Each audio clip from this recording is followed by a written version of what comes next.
Hi guys. За байна. За өнөөдөр юуны талаар ярилцах вэ гэхээр Солонгост ажилд орох гэж байгаа мөн ажиллаж байгаа залуучуудад зориулаад 5 зүйлийн зөвлөгөөг өгье. За олон юм урагшаад явах шууд ярианд оръё. Хөдөлмөрийн гэрээ гэдэг маань Солонгос зүдгэн Монголд ажилд орж байгаа ажилтан байгуулах хоёрын хооронд байгуулах ёстой албан бичиг.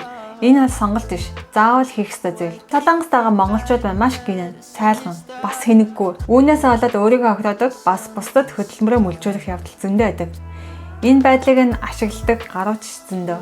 Тийм учраас бид өөрсдөө хамгаалахын тулд хөдөлмөрийн гэрээ гэдэг зүйлийг заавал байгуулах ёстой. Дараа нь хуулийн ямар нэгэн асуудал гарахад бид нэр хөдөлмөрийн гэрээг аваад очиход хууль бидний талд орно.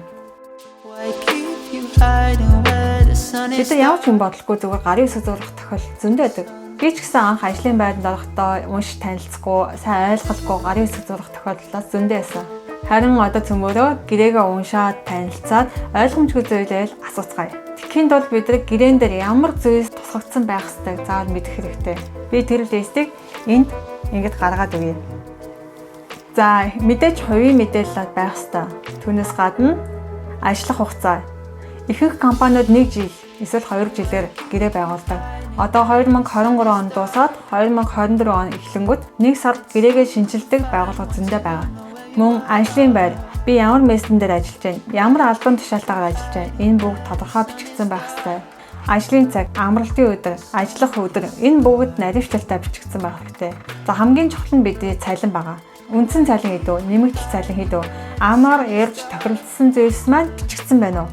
Энийг сайн лавлаад харах хэрэгтэй. Үүнээс гадна компани онцлогоос шалтгаалаад нэмэгдэл зүйлээ бичигддэг ч гэсэн саяны хэлсэн 7 зүйл бол зайлшгүй байх ёстой зүйлс та заавал уншиж танилцаарай.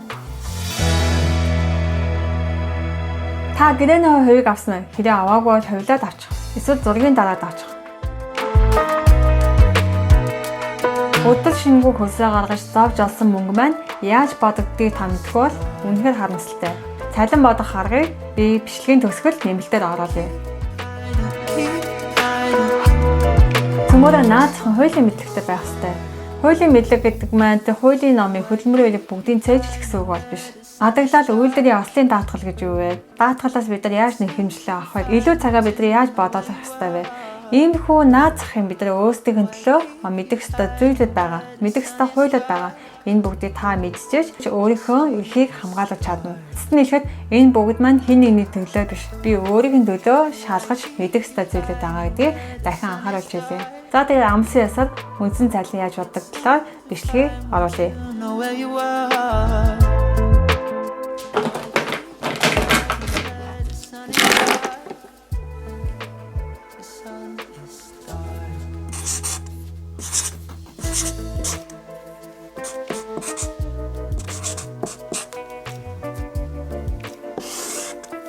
Энэ 209 цаг гэсэн энэ ойлголтыг мэдж байгаа хэрэгтэй. За миний энэ тайлбар бол өдрийн 8 цаг ажилладаг. За жишээлбэл 9-6 цагтай ажлын цагтаа ийм хүмүүс тохирсон юм тайлбар болно. Эндээс үндслээд ерөнхийдөө бусад үндсэн цалингууд бодогддог гэж ойлгоход болно. Ихэнх хүмүүс 9-6 буюу өдрийн 8 цагийн ажил хийдэг. Өдрийн 8 цаг ажилладаг хүмүүс их байдаг учраас энэ цагийг үндслээд бодъё. Нэг өдрийн ажлын цаг 8 цаг гэж үзэхэд нэг 7 хоногийн ажлын цаг хэд вэ? За нэг 7 хоногт бид хэд өдөр ажилладаг вэ гэхээр 5 өдөр ажилладаг тий 40 цаг. За гэхдээ бид 40 цаг биш 48 цагийн хөлсийг авна. За яагаад вэ гэхээр Солонгос улсад 7 хоногт 15 буюу түүнээс дээш цаг ажиллах нөхцөлд за тухайн нэг өдрийн ажлын цалинтай тэнцэх цалинтай амралтыг олгоно гэсэн хууль байдаг. За тийм учраас бид өдрийн 8 цаг ажиллаж байгаа учраас 8 цагтаа дүйцэхэд нэг өдрийн амралтыг цалинтай амралтаар авч авах нэ гэж ойлгож байна. Нэг сарын турш бид хэдэн цаг ажиллах вэ? За 7 хоногт 48 цаг юм бол нэг сард хэдэн 7 хоног байдаг вэ? Нэг сарын дундаж 7 хоног маань 435 гэж үздэг. За зарим сард 28, зарим сард 30, 31 хоногт байдаг. Тэрний дундч нь 435 хоног байдаг гэж үзээд 48 цагийг 435 7 хоногт өргөжлөд 209 цаг гэдэг маань гараад ирж байгаа. Энэ 435 гэдэг маань хаанаас гараад ирвэ? За тэрийг бас ерөнхийдөө нэг тайлбарлаад өгье. 365 хоногоо 12 сар хуваагаад За цаашлаад 7 хоногт овоо 435 хоног гэсэн энэ нэгж гарна. За тэгвэл 2024 оны ажлын доод хэмжээ 1 цагийн 9860 вон. За энэ ажлын хөлс болохоор өмнөх жилийн 8 сарын 5-наас өмнө батлагддаг байгаа хуулиараа. 1 сарын цалингаа 209 үржих нь 9860 вон. Тэгэх юм бол 2,60,740 вон. За 2,60,740 вон аа. 2,60,740 воноос бид даатгалуудаа өгнө. Даатгал тэгээд заавал төлөх ёстой нөгөө нэг татварууд байгаа тийм. Нийгмийн даатгал, эрүүл мэндийн даатгал гэх мэтлэн. За хүүхэдгүй ганц биеийн хүний хувьд болохоор яаж төлөх вэ гэхээр хэрэв 2,60,740 вооны цалинтай байлаа гэхэд 192,850 вон асагддаг байна.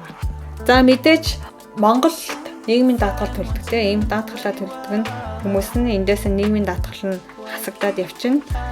За хэрвээ Солонгос төлдөг хүмүүс нь ийм хэмжээний мөнгөд хасагдаад гар дээр авах мөнгө маань хэдвэхээс сая 860,740 воныг авна.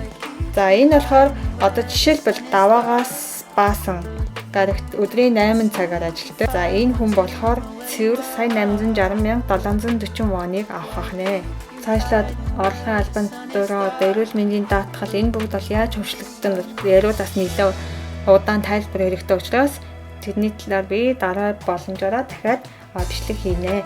Тэр үед таваас сонирхоод үзээрэй гэж хүсэж байна. Миний бичлэгийг дууссан үзсэн танд баярлалаа. Танд багч гэсэн тус болсон гэдэгт найдаж байна. Дараагийн бичлэгээр цөмөрөөр дахин уулзцгаая. Bye bye.